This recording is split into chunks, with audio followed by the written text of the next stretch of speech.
نضاره ابل الجديده سعرها ربع مليون جنيه. ما تستغربش الفتره اللي جايه لو لقيت حد بيصورك وباصص عليك بالشكل ده هيكون شكل الناس الفتره اللي جايه بعد ما نزلت نضاره ابل فيجن برو الجديده. دي طبعا مش نضاره عاديه، دي بتعتبر نقله تكنولوجيه تانية خالص، واللي مجرد ما بتلبسها بتنقلك لعالم تاني خالص، وبيكون ليك مطلق الحريه انك تفضل متصل بالعالم اللي حواليك او تنفصل عنه بالكامل. وانت قاعد في وسط الناس، التطبيقات اللي انت محتاجها بتكون مفتوحه قدامك، بتشوف شغلك وبتقرا الرسائل وبتتفرج على فيلم 3 دي كمان.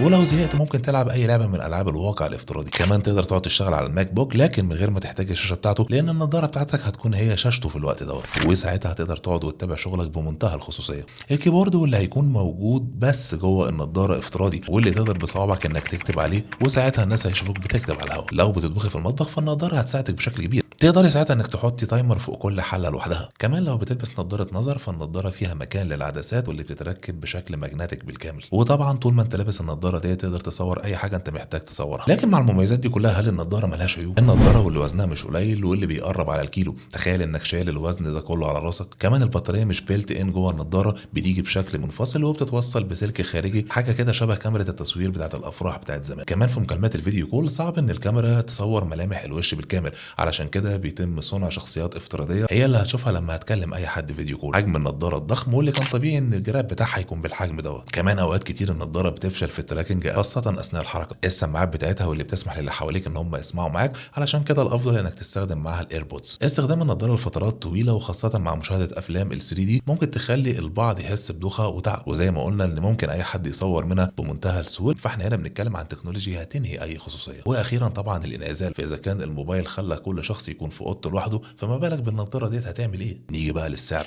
سعر النضاره بيوصل ل $3900، يعني احنا بنتكلم عن ربع مليون جنيه مصري. ربنا يدينا ويديكم